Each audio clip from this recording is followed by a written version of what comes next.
Mohon maaf ya, selamat siang. Selamat Oh, siang. Maaf. Pak Rosi.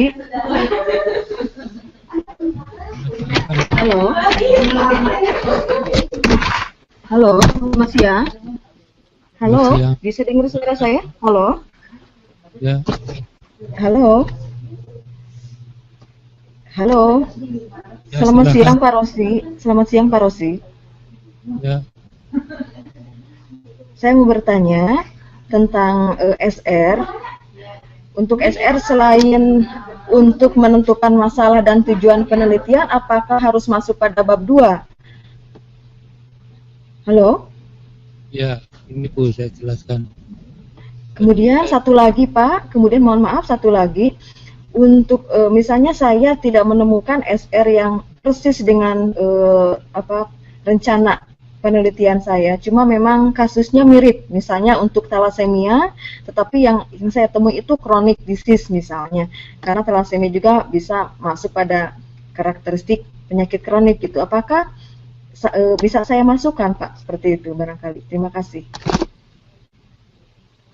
jadi sebenarnya systematic review itu lebih bermanfaat untuk menyusun latar belakang. Jadi sejauh ini para peneliti sudah berupaya apa yang menyangkut masalah praktis, masalah yang dihadapi para praktisi. Jadi misalnya soal mungkin obat-obat tertentu atau cara pemeriksaan tertentu atau cara rehabilitasi tertentu dan sebagainya. Para praktisi ingin supaya penderita-penderita thalassemia sembuh atau mungkin untuk pencegahan primer, pencegahan sekunder dan sebagainya. Yang jadi pertanyaan mereka, apakah tindakan-tindakan tersebut efikasius atau tidak, berdaya guna atau tidak. Nah, bukti tentang efikasi ini harus disediakan oleh para peneliti. Tapi kalau para peneliti sendiri belum menggunakan rancangan penelitian yang kokoh, yang robust, atau kerangka konsepnya masih kurang valid, maka hasilnya, temuannya tidak bisa digunakan sebagai bukti untuk hukum. Apakah itu berupa obat atau kebijakan tertentu atau penata laksanaan tertentu, itu perlu ada bukti. Jadi evidence based practice ya. Nah, kalau makalahnya tidak ada, mungkin bisa yang sejenis untuk pengobatan jangka panjang, penyakit-penyakit jangka panjang, atau ada juga adherence for long term therapy atau ketaatan berobat untuk terapi jangka panjang. Prinsip-prinsipnya mungkin sama. Tapi yang mungkin juga perlu dipertimbangkan, apakah kita masih terbuka untuk berubah topik penelitian kita, melihat apa yang dilakukan orang-orang lain.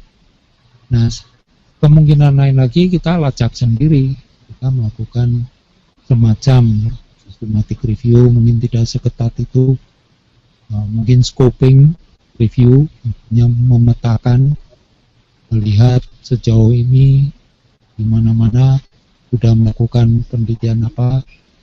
Jadi lebih untuk menyusun rekam jejak dari penelitian tentang thalassemia. Nah, kaitannya apa dengan bab 2? Kalau bab 2 itu menyangkut penelitian-penelitian yang terkini. Jadi setelah systematic review, kesimpulannya masalahnya yang dihadapi para peneliti adalah seperti ABC misalnya. Jadi peneliti-peneliti yang kemudian ingin memperbaiki rancangan, memperbaiki kerangka konsep dan sebagainya. Lalu kita sekarang yang mengadakan review, terdapat mungkin systematic review untuk melihat apakah para peneliti yang terkini ini sudah berhasil membuahkan bukti yang kuat. Kalau belum, seperti tadi Dodge, belum, masih ada peluang untuk memperbaiki. kerangka konsep, memperbaiki rancangan penelitian dan sebagainya. Nah, itu yang ditulis di bab 2. Karena bab 2 ini berujung pada sintesis. Sintesis berupa kerangka konsep.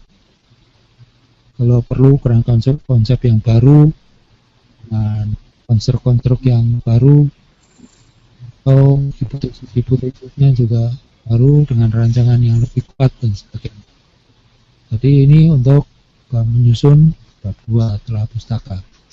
Jadi tidak lagi telah pustaka yang kuno, yang dulu sejarah mulai zaman kebudayaan Yunani waktu pengobatan, mulai buat sistematiknya, dan tetapi sistematik review yang terkini mungkin terbitnya tahun 2014, lalu dia membatasi diri mereview semua makalah penelitian dari topik yang sama 10 tahun terakhir atau 5 tahun terakhir, dan karena ini mencakup seluruh dunia dan mungkin lebih dari bahasa, mungkin ini cukup bagi kita penelitian untuk dipakai sebagai start, sebagai pegangan untuk bergerak ke depan, ke sekarang. Karena kita ingin menghasilkan disertasi yang aktual, kuncinya tuh di aktual. Jangan sampai disertasi yang basi, disertasi yang masa ada penelitian yang atau disertasi yang menghasilkan checklist untuk klinik, ya, buat apa? Jadi disertasi yang aktual artinya yang terkini, yang ada, yang membantu para praktisi untuk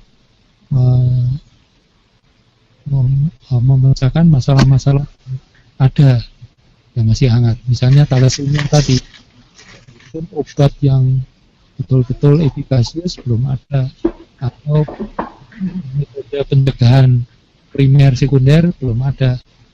Jadi ini yang masih progresif.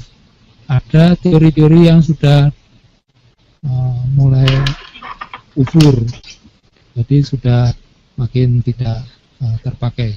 Jadi kita cari yang masih progresif, yang masih menunjukkan masa depan yang cukup luas untuk perbaikan. Bisa dipahami, Bu? Ya, ya Pak. Terima kasih sekali.